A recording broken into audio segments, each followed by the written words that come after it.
Hi, welcome to Mind Matters channel. So we are today focusing on long-term memory. So this is one of the important aspects to understand how our long-term memory working. Okay. So previously we learned about the memory.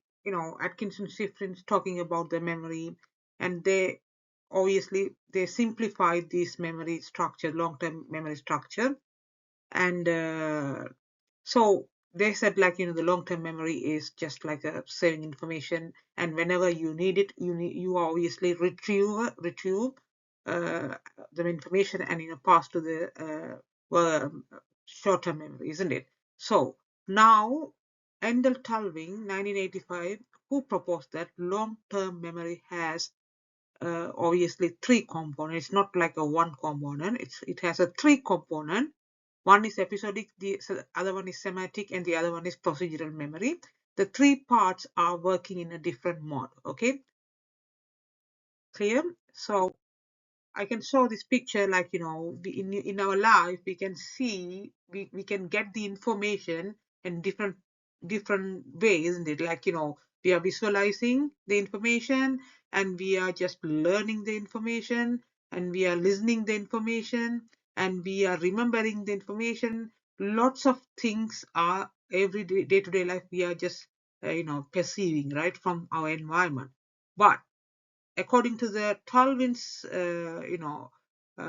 theory, or Tulvin said that we have a long-term memory, but it is like a three parts there, and the three different parts are doing three different work, three different way of perceiving the information.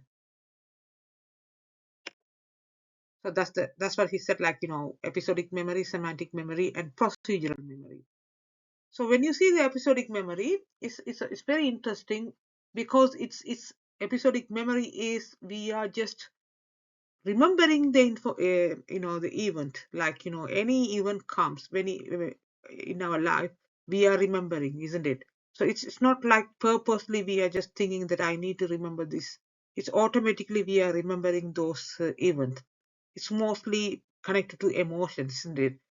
For example, when we go holiday, or when we are just participating any wedding event, or when we just family holiday, or anything, any event, is just saving in the long term memory without memorizing or without retrieving.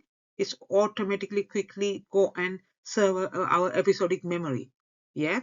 So we are not just thinking that I need to save these things, right? Because it's automatically score recording, right? Without our control, it's going, isn't it? So these type of things are called episodic memory. Personal memories for episodic. Even in our life, we are likely to recall when the event happened, right? So we can remember it. Like, for example, if we think about any wedding, then we think about who are with, and where the wedding was held, and which dress uh, I wore for the wedding party. So those type of things are involving in the event. If you remember that, it's automatically it comes, right, without any effort. Okay, so that's called the episodic memory. The next one is the semantic memory. Is a more, or more, you might learn about this. This is called previously, it's a shared knowledge about the world and the meaning of the words. Semantic memories tend to not to be impersonal, and they are formed through learning and experience. We tend to not recall when we first discovered the information. So first of all, semantic memories, like, first of all we got the information, and then we just it's going in our uh, we are just of course we are just try to just process those information in our memory, and then we can recall it, isn't it? Yeah. For example, when we see the cat in the garden, then first of all we think we'll remember the cat, isn't it? The cat has four legs and two eyes, and we remember those specific, the cat. Then when we see the next time, then I mean we know this is the cat, isn't it? So we know the information. This is kind of information about informations. So for example, we can just think about the maths problem or name of the cities or how things works, and everything's like we are just learning it. We are learning, and then we save it in the long-term memory, and we are retrieving it. We are just, whenever see the next time, whenever we undergo the maths problem or problem solving, then it comes. That's served in our semantic memory. The episodic memory is different. It's mostly connected to our event, our personal event, right? So without any effort, it's going in our mind. Okay. This is obviously we gather the information, then when we go to the second time, when we see the information as situation, then we obviously just we will be identified or we will be solve the problem. Okay. The next one is the procedural memory. The procedural memory is involved in the performance in task and skills. Like, it's called the muscles memory because when we practice a task or a skill often enough, it becomes automatic and our body knows what to do without concise thoughts. For example, there are lots of examples involving muscles memory, like, uh, when you get the pen, then you are writing without any effort, isn't it? You already learn it. If anyone asks you to write a letter or write a text, then you're obviously writing it. Okay. So I can show the different example, like, riding a bicycle or driving a car or playing the guitar. These are the actual we learn and our muscles memory. We learn it physically, and then obviously when the situation comes, then without realizing it, we do it. We won't forget about it. These things. Once you learn, you obviously learn. You can't forget about these things. Okay. So we can see the evaluations of this, the Tulving's, the long-term memory. So the famous case studies of Henry Mollison and Clive Wearing are relevant here. It's called short version of the Henry Mollison studies, HM. So episodic memory in both men was severely impaired as consequences of amnesia. You know the amnesia because when you get old or any accident happened, then amnesia, you forgot everything, right? So they had a great difficulty to recalling the event that had happened to them in their past. Like, the both person has very difficult to call the previous, event that had happened to them in their past. But their semantic memory were relatively unaffected. For example, they still understood the meaning of the words. So they forgot the event in the past, but still they can just, they still understood the meaning of the words. So HM would not able to recall stroking a dog half an hour earlier and could not remember having owned dog in the past. But he would not need to have the concept of dog explained to him over and over again because he know the dog, but he forgot about he had a dog, and also he stalked his dog, but he forgot about it. But he know what is dog, okay? But he would not need to have the concept of the dog explain him over and over. Like we can't just tell dog it has a 4 legs or 2 eyes. He know the dog, but he forgot the memory, right? I mean, he forgot the episodic memory, okay?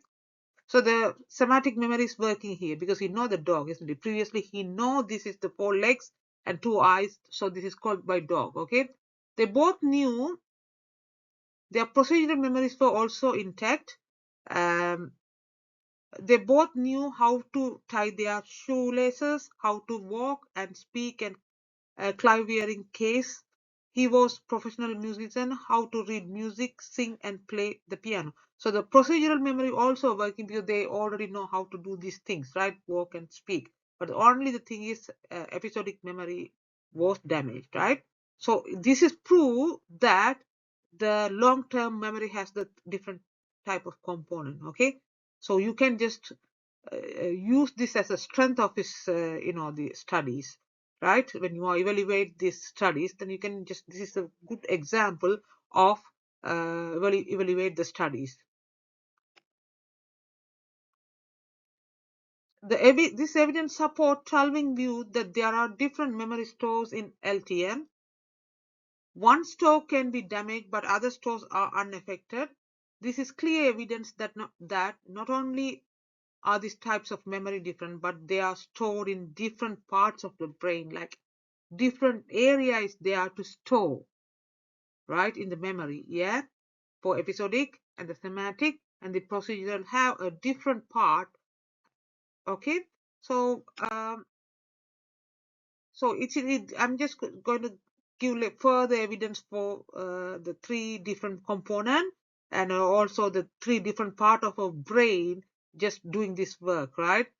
There's also evidence from brain scan studies that different types of memory are stored in different parts of the brain. For example, Tulving et al. 1994 got their participants to perform various memory tasks while their brains were scanned using PET scanner. So he just giving the task to the different, task to different, activate the different part of the memory. And while the participants obviously do their, participate the experiment, he just used the PET scanner. They found that episodic and semantic memories were recalled from an area of the brain known as the prefrontal cortex. So the episodic and the semantic are just, used for the prefrontal cortex in our brain. The area divided into two, prefrontal cortex are divided into two, one on each side of the brain. The left prefrontal cortex was involved in recalling semantic memories, like informations, right? In getting the information. Then the episodic memories were recalled from right prefrontal cortex. Okay. So this is one, maybe you can just show this one as an evidence, like a PET scanner. Remember these things and show the different part of the brain uh, doing the different job. And the strength of this finding is that it supports the view that there are physical reality to the different types of LTM, right? The physical reality they have a physical reality within the brain. It has also been confirmed many times in later research studies, further supporting the validity of the finding Tulving's, studies of the long-term memory. So we can just apply for the real life applications. So we can use this, idea to cure the mental health problem. So being able to identify different aspects of long term allows to psychologists to target certain kind of memory or in order to better people's life. Like, we can just, psychologists use this idea to, cure the mental health problem. Bueling et al. 2006 demonstrate that episodic memories could improve in older people uh, who had mild cognitive impairment. The trained participants performed better on a test of episodic memory after training than a control group. So this is one of the good example of the, if you give the training, improve. If you give, the older people have, problem with the memory, isn't it? Like this, because of the cognitive, this group of people, all the people have cognitive impairment. The trained participants performed better on a test of episodic memory after training than the control group. Okay. Uh, so the question is, explain what is meant by the terms of episodic memory, semantic memory, and the procedural memory. So the 6 marks questions here. So it's very easy.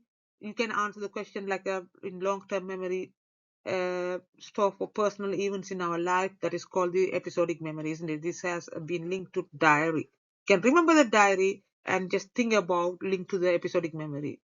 A record of daily happenings. Some examples are you most recent visit of the dentist or psychology class you had yesterday. So everything, a breakfast you had in the morning, these are the memories. Every day there are lots and lots of memories is there. Those type of things are uh, we are just remember, isn't it? Without any effort we can remember, isn't it?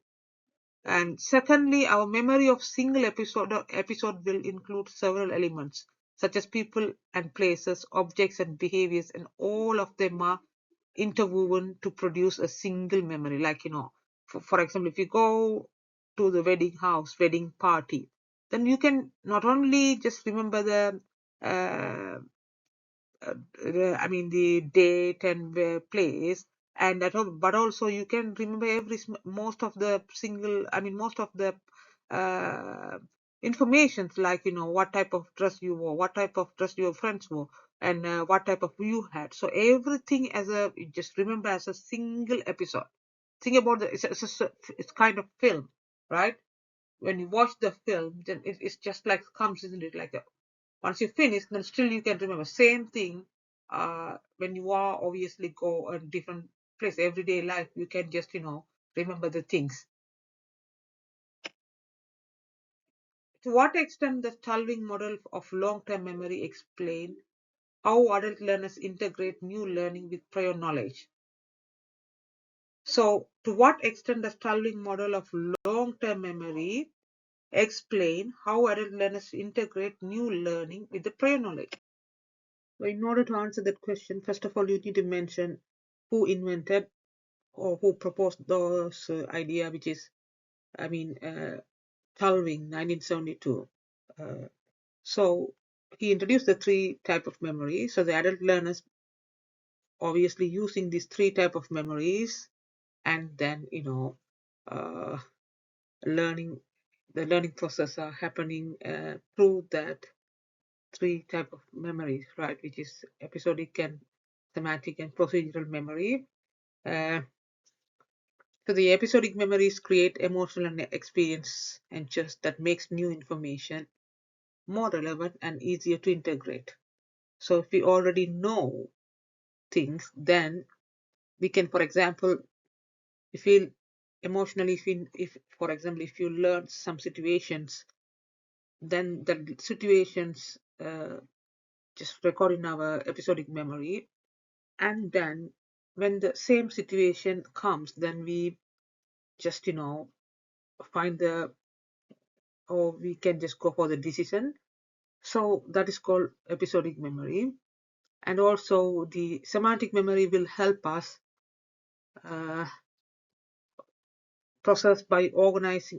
We can just organize the knowledge, and we can just save the knowledge, and then when the times comes, we can just recall it. So you have to mention who introduced, and you have to mention the three types of the memory, and you have to mention that specifically episodic and the semantic memory, how it's helped. Okay, thank you for watching my channel. I hope this might help you to understand long-term memory. I see you in another clip. Bye now.